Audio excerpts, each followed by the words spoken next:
Orale. Mas movies and shows. What is going on, man? It's a little bit of a crazy one right now. Oh, hang on just a second. Give me 1 second.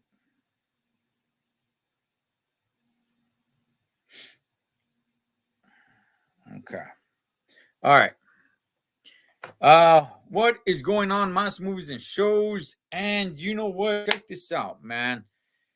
There were two action stars, right? That people like to compare and say who was better. Where did my water go? Ah. Anyway, and that is one Mr. Jean-Claude Van Damme and the other being Steven Seagal. Okay. Now, there was Chuck Norris beforehand. There were some other great action stars. Okay. There really was. Sly was doing his thing. Arnold Schwarzenegger was doing his thing. Bruce Willis was doing his thing. Chuck Norris was still, doing his thing here and there, man. But for one reason or another, and I think it had to do with the martial arts, um, Steven Seagal and Van Damme stuck out. Now, I already talked about Van Damme, so this is where I want to go ahead and talk about Steven Seagal and his movies and the impact that they had, at least from my eyes, right? So I always liked Steven Seagal. I really did. I think it was later on in his life where he became a little bit weird. But you know what? So did Van Damme. So I don't want to just throw shade on one guy and not on the other because they both turned out to be a little bit off, Holmes, in my opinion. In 1988, Steven Seagal came out with Above the Law. Now, Steven Seagal is an actual martial artist. He's a seventh degree black belt in Aikido, right? And I think he trained or taught in Japan for a while and came back to or came to the US and took over his dad's dojo. And so he's the real deal, man. He is badass. I like Steven Seagal, and I like his fighting style. The only thing about his fighting style is that it got a little bit old for me pretty fast. There wasn't too much for the camera, right? With other fighters or with other action movie stars that would fight, using their hands with punches and kicks, especially somebody like Van Damme, who had these explosive kicks, man, for the camera that would be so badass. Seagal, it was much more hands here and there, man, and using people's body weight against them.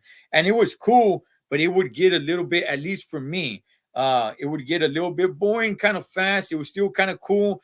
But what I really see Steven Seagal like in a movie, in a fight tournament? No. And guess what? I never did. Now, if there's a movie out there where Steven Seagal fights in some sort of tournament or in a ring of some sort, let me know because I don't know of one. I don't know of one, man. If he did something like Van Damme did in Bloodsport or Lionheart or Kickboxer, anything like that, let me know because to the best of my knowledge, I don't know that. Steven Seagal, in my opinion, man. All right. Well, anyway, let's go over some of these movies. So he was in Above the Law, which is a good movie. I like that movie. Hard to Kill. I want to tell you guys this, man. While some people do like the movie Hard to Kill, I liked it as well. Okay. I liked it as well. When's the last time you watched that movie, though? Because not too long ago, about a year ago, maybe a little bit before that, I went back and I watched it. Little bit of a rough watch. Little bit of a rough watch, man. I think Hard to Kill, which by the way came out in 1990. I think you had to watch it then and there at that time. Because if I did not rewatch it and you would have asked me, hey, Hard to Kill, is it a good movie? I would have been like, yeah, it's badass, man. A good action movie. Like I said, I rewatched it maybe about 9-10 months ago. Not as good as I thought it was. Still entertaining enough, but not as good as I thought it was, man. And I'm finding this out more and more with Steven Seagal movies. I'll get to it because I felt the same way with Above the Law. However, I'll tell you guys this. I actually like when back in those days, I thought Hard to Kill was better than Above the Law. You ask me today, Above the Law is a better watch than Hard to Kill. Fast forward, let's go over some of his other movies. Out for Justice. Listen, man. Listen. Out for Justice is such a badass movie. Okay. And I'm not talking about back then. That movie came out in 1991. That movie, I watched it again. Shoot, I don't know, man. Maybe I sat down and showed it to my son. Yeah, maybe about 6-7 months ago. Anybody know Richie? Anybody know why Richie did Bobby Lupo? I'm gonna keep coming back here till somebody remember seeing Richie. That movie is kick-ass, man. Hey, how you doing, Carlos Zamora? Oh, I had it. Steven Seagal was great, but then appeared Van Damme. I listen. Look, Out for Justice. Unlike Hard to Kill, again, if you guys did not, if you guys have not seen Hard to Kill recently, go rewatch it and then let me know if you really think it's that good. Because back in 1990, I thought it was badass. I watched it again. It's not all that great, man. It's actually a little bit tough to watch. It's actually a little bit boring. Okay, it really is. If you guys remember Hard to Kill, he's with his wife. It takes place back in like the 80s, the beginning of the movie. Bad guys go in there, they kill his family, they leave him for dead, but he doesn't die. He comes back and he's seeking revenge. Oh, I'm gonna send you to the bank, to the blood bank. Okay, that movie. I'm telling you guys, if you guys think that's a great movie, go back and rewatch it. I was kind of bored, man. I really was. As an adult, I was kind of bored. But Hard to Kill, I'm telling you, Hard to Kill is the one. Pastor Tony, try rewatching it. I thought Hard to Kill was badass. I did. But I just watched it almost a year ago. I was actually kind of bored. Just being honest. Good movie? Okay. If you say so. Look, I don't know when's the last time you watched it, but I thought it was kind of boring. Out for Justice. Out for Justice. When he's seeking justice, okay, for his partner Richie. His partner, no, he's looking for Richie. He's seeking justice for Bobby, his partner Bobby Lupo. Anybody know why Richie did Bobby Lupo? That scene downstairs at the bar in the pool hall when he gets down with all those dudes, masterpiece, man. Especially that one guy, he hits him with the cue ball in the rag, busted his teeth out. Oh, you bust my teeth out. He runs up, pow, right to the mouth again, right to the kisser. Good stuff, man.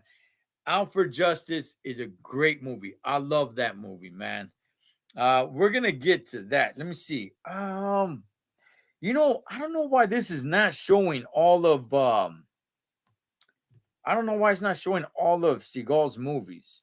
But we're gonna move on to his next one. In 1992, comes out with the movie Under Siege. Now, yeah, Under Siege.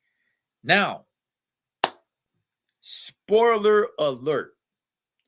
What is my favorite Steven Seagal movie of all time?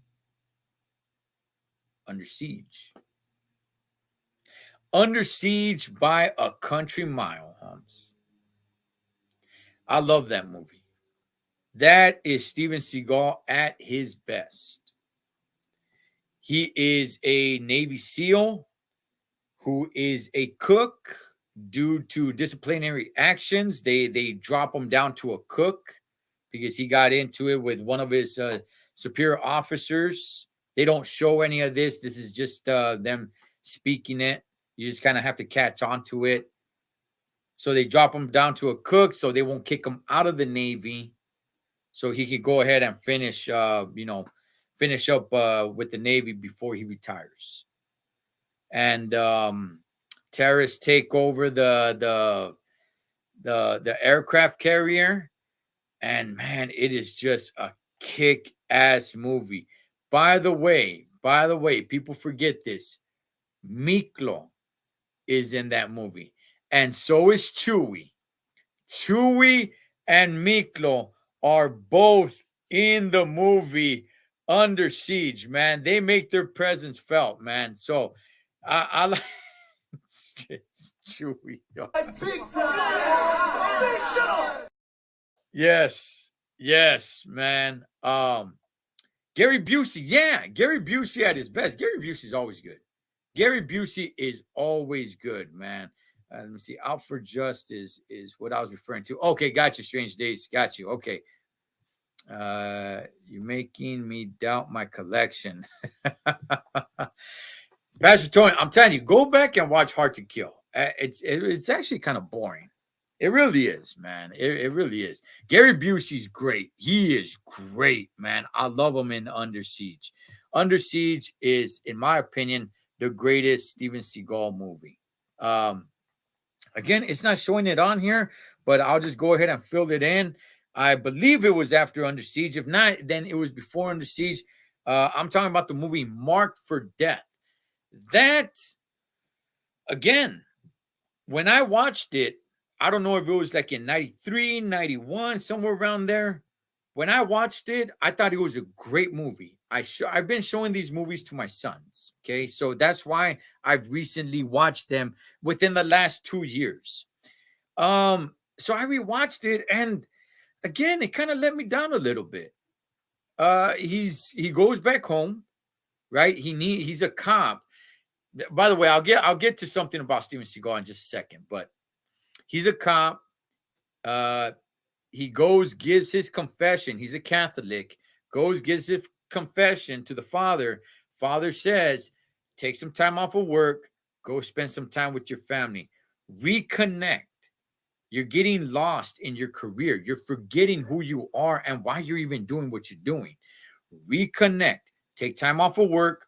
Go spend time with your family that you have not spent time with in a long time. He's not married or anything like that.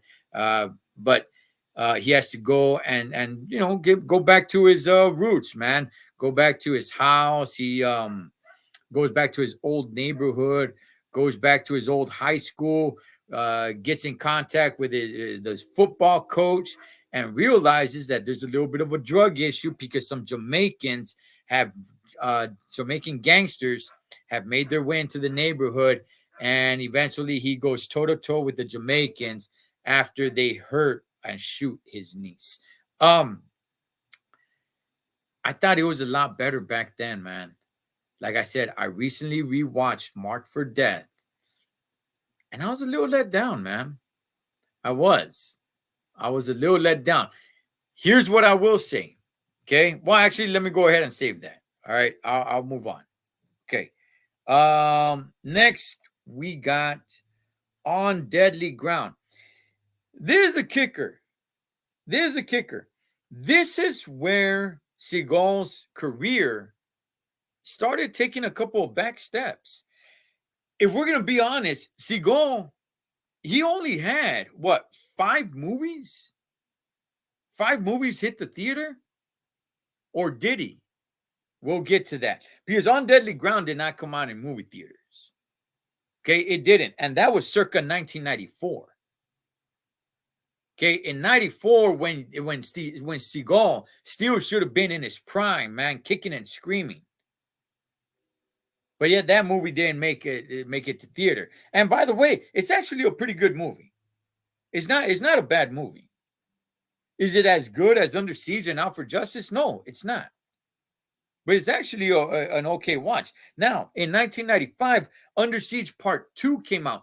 Now, help me remember, because I don't remember. Did Under Siege Part 2 come out in movie theaters? That I don't recall. But let me talk about that movie, because I did watch it. Under Siege being in 1992, which is, in my opinion, the best Steven Seagal movie, who the main bad guy is Tommy Lee Jones. Under Siege Part 2 comes out in 1995. I want to say it came out in theaters, but I'm not sure. Actually, an okay movie. I actually kind of like it. I remember Seagal and Van were getting into some pleito. Strange Days next week. Next week, there's a reason why I'm doing this. I already talked about Jean-Claude Van Damme on another video. Now we're talking about Steven Seagal, because next week we're gonna put these two guys up against one another, man. And I'll let you guys know what's up with that. Okay, I do remember liking Out for Justice. Yeah. With JD. Holy, come on, JD. Yeah, that was Richie. Richie, who did Bobby Lupo. Under Siege 2 sucked. Look, it's nowhere near the first one. Okay, it's nowhere near the first one, but I like it, man. It's on a train. Terrorist, come on, some nerdy dude jumps on the train so he can take over a satellite that is weaponized, and I mean, he could destroy anything from outer space, right? He is a disgruntled employee of, I forgot the name of the company, but all those smart asses that control satellites. I don't know if it's NASA or not in the movie, but either way, he's a disgruntled employee. He proves that he's smarter than all of them, but in the same time, he's completely nuts. He's insane, and he takes over the satellite that basically works like a missile. He could destroy things from outer space, man. Shoot down to Earth, pinpoint it, pow. At one point, he takes out a commercial airliner. He receives $1 million because some dude wants to kill his wife. So he sends $1 million and says, "Take out this whole airplane that my wife is on, and we're good, Holmes."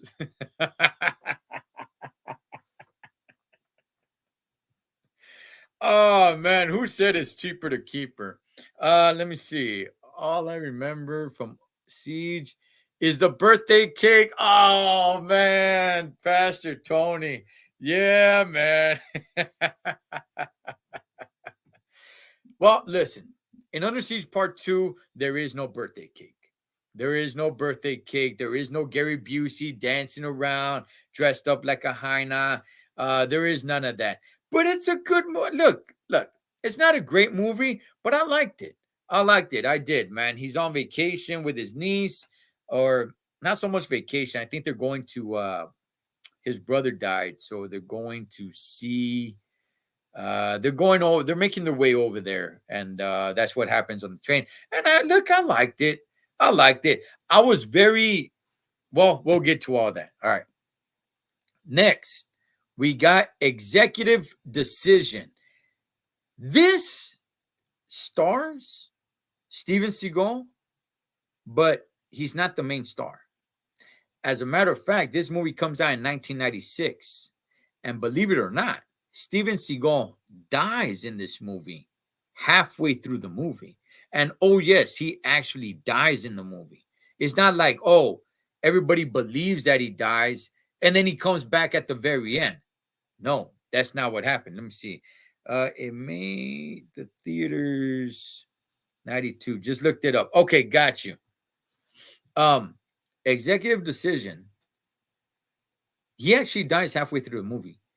The main stars of the movie Executive Decision is Kurt Russell and John Leguizamo. Those are the two major stars. Now, in the beginning of the movie, it looks like it's Steven Seagal, but he dies halfway through. As a matter of fact, I'll be honest with you guys, outside of the very beginning of the movie, you don't even see Steven Seagal in action. All the action part and everything like that goes on later on in the movie, Steven Seagal is not even in it. He already died. The airplane's being destroyed and he flies out. So, and like I said, it's not like he shows up at the end of the movie like, oh, surprise, like, oh my goodness, he's still alive. He's here to save the day. Nah, Charlie, dog, he died. So, here, I just received a text of Spencer. But I will say this. So, if you want to count Executive Decision as a Steven Seagal movie, that's fine. If you don't, that's fine. He is he does star in the movie, but he's not the star in the movie. Okay, I guess it would be like counting Jean-Claude Van Damme in the movie No Retreat, No Surrender. Yes, he's a star in the movie, but he's not the star in the movie, right? So, and by the way, I will count that more as a Van Damme movie than I will this as a Steven Seagal movie. Here's why: because at that time, Van Damme was not even the Jean-Claude Van Damme. Here, this is 1996.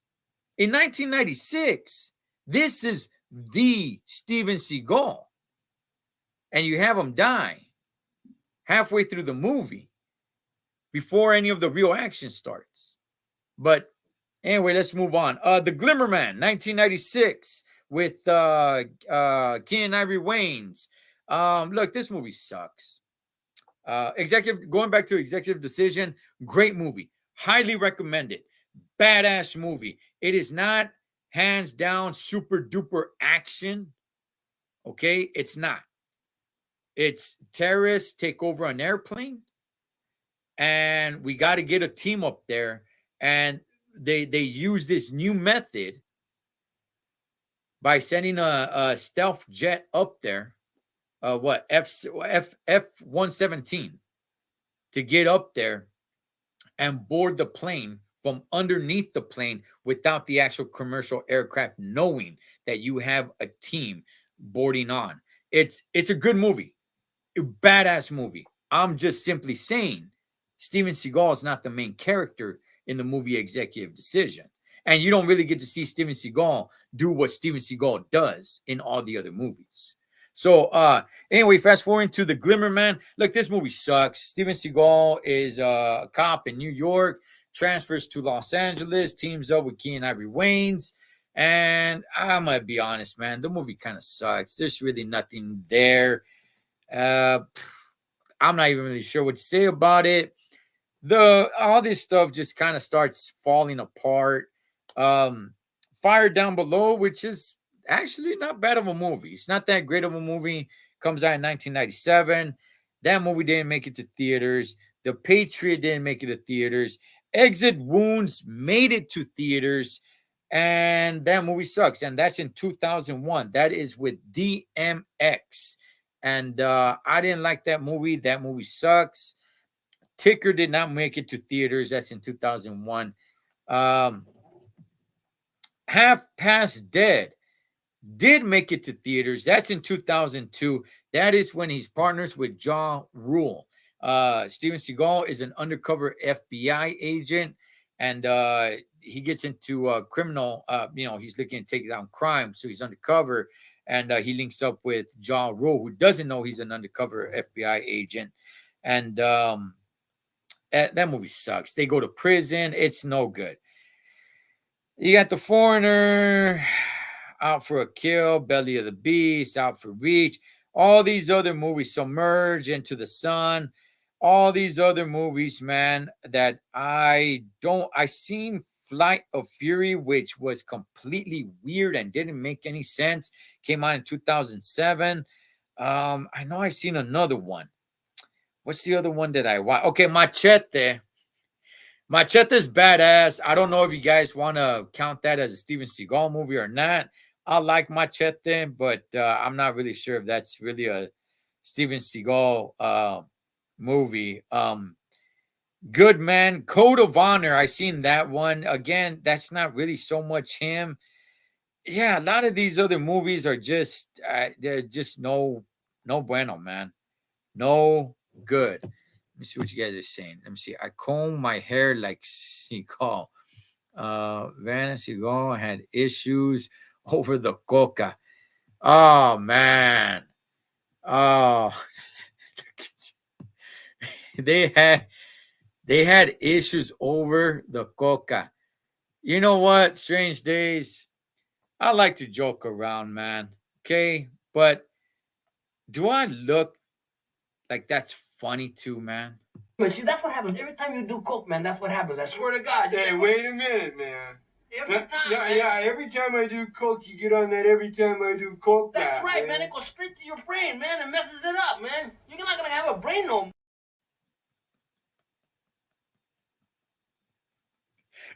let's just move on, man. Seagal started doing a bunch of B movies. I don't know if he started doing B movies, Strange Days. I think he started doing C and D movies. His career just really spiraled down. At least, well, I don't want to get into the whole comparison of Van Damme just yet, man. But all right, so let me get into what I was going to get into. So, okay, in my opinion, the movies that are worth talking about that are Steven Seagal movies. Okay, Above the Law, right? Circa 1988. Hard to Kill, yes, because you know what? That's a classic. However, if you watch it today, it's not that great. I'm trust me on it or go watch it. Trust me on it or go watch it today. Okay. Marked for Death, Out for Justice, Under Siege, On Deadly Ground. If you want to throw in Under Siege Part 2 in there, I would. I think it's worth talking about, man. Executive Decision, again, that is a great movie, but it's not his movie. He's not the main guy. John Leguizamo, Chichi Rodriguez from Tu Wong Fu, that guy. Benny Blanco from the Bronx. He's a much bigger star in Executive Decision than Steven Seagal is. The Glimmer Man, Fire Down Below, his career is just down. All right, so here's the thing. In which one should I start with? Well, I get in Above the Law, there's really no true bad good fight for them to go after, man. That's the thing that I didn't like about Steven Seagal, right? When I get all his moves together, there's really no fight that you're really anticipating. Okay, even in Hard to Kill, who are you looking for him to fight at the end? Steven Seagal is this kick-ass, badass dude, man. 7th degree black belt, right? And you're not really looking forward to him fighting anybody. He's just beating up a lot of these random bad guys, that are just a bunch of goons. And I'm like, okay, I want somebody to give him a challenge. I want Seagal to struggle in a fight, man. I want him to, but it's just like he beats the crap out of everybody. He rarely ever gets touched in any of his movies. Here's where it is, man. Even in Under Siege, which in my opinion is the best Steven Seagal movie of all time, hands down. There is no final fight. There's the final fight with Tommy Lee Jones. Come on, dog. Are you serious? Tommy Lee Jones. When has anybody ever known Tommy Lee Jones to be this straight badass fighter? I like Tommy Lee Jones. Don't get me wrong. I like Tommy Lee Jones. But to go up one-on-one in a fight against Steven Seagal, the Steven Seagal, come on, man. Ain't nobody anticipating that matchup. And they fought with a knife. And Seagal got nipped one time with the knife. Okay. Let me see. Out for Justice. Out for Justice. He fights JD. If anybody knows his name, let me know his actual real name. He was also in the movie The Rock. He's been in a couple of good things. He was on Deuce Bigelow as well. Kept on unzipping his pants, dog. I forgot I think something Foreman or four. I forgot his name, but JD. So he fights JD in the movie Out for Justice. Again, great movie. Out for Justice. Great movie. The final fight scene, he just puts a complete beating on Richie, on JD. Like, just beats the dog doo-doos out of him, man. I don't even think JD hits him once. Let me see. Out for Justice is my personal favorite. Okay, and I can't argue with that. That's my second favorite. Marked for Death. Marked for Death, believe it or not, while I'm not anticipating some great showdown, some great fight between Steven Seagal and the Jamaicans, believe it or not, because there's twins that he fights. Believe it or not, the last guy he fights actually does pretty good against Steven Seagal. You guys don't believe me? Go rewatch it. That guy actually put some hands on Steven Seagal. And the guy's not even known for fighting throughout the movie. He's just this weirdo, just weird, crazy voodoo Jamaican dude. Shout outs to all the Jamaicans, by the way. But he's just this crazy, green-eyed, I don't know who the heck he worships, but he does some weird ritual, just Jamaican dude, man. And there's nothing in that movie that makes you think that he can compete with Steven Seagal one-on-one on a fight. So even leading towards the end, I'm like, I'm not waiting for these two dudes to throw down. But believe it or not, he actually puts some hands on Steven Seagal. Obviously, Screwball. There you go. Okay, that's the name of the Jamaican. Yeah, Screwball. Okay, but believe it or not, yes, Steven Seagal wins the fight at the end. But believe it or not, Screwball, the Jamaican guy, actually has his moments, man, putting hands on Steven Seagal, which is rare. It is rare to see. Name me Steven Seagal movies where you see him getting his ass kicked. It is rare. Watch Marked for Death. Screwball actually, he puts in some work against Steven Seagal, man. He really does. Under Siege Part 2, I'm telling you guys this. There is a fight that I was anticipating. I was like, man, I cannot wait for these two guys to throw down. There is this older, mean, rugged, leather jacket, big, scary dude, Holmes, right? Who you knew he was ex-military, but now he's a bad guy. Screwball was supernatural. He was something, dog. I mean, It was a crazy, scary looking dude. Okay, but in Under Siege Part 2, I was anticipating this fight because this dude with the leather jacket, I'm not talking about the nerdy guy. I'm talking about the right-hand man who ended up kind of somewhat turning on the nerdy dude a little bit. But he wanted Seagal. He wanted him one-on-one, baby. And it made me believe. I was a believer, like, oh man, Seagal's got his hands full right here. Like this is gonna be a good fight. I can't wait to see this. And again, like Steven Seagal just kicks his ass, dog, like nothing. The only offense I think was probably when they both fell down the stairs. I think he kicked them one time, but I was like, wait, I'm waiting for a good fight here because you made this guy look such like a killer that with his bare hands almost and he wants it. He wants to fight with Casey Ryback. He wants to throw down with them. He wants it. Hands, as a matter of fact, he has a chance. He has Casey Ryback's niece. And he tells Casey Ryback, played by Steven Seagal, he tells him, it's you and me, or it's me and her. He's got the gun. He could get away. He's got the grenade. He doesn't need to fight Casey Ryback. This is old military, mean-looking mofo. And I'm like, this is going to be one heck of a fight, especially because he really wants this fight. And at the end, it turns out to be somewhat of a whack fight, dog, because Steven Seagal just whoops his ass like nothing. So yeah, man. The fight scenes, I definitely got to give it to Mark for Death. I think it probably had the best fight scene. All his other movies suck, dog. Machete is good, but I don't know if he's, he has a good fight with Machete, but I don't know if you want to label that Steven Seagal movie, but who dances better?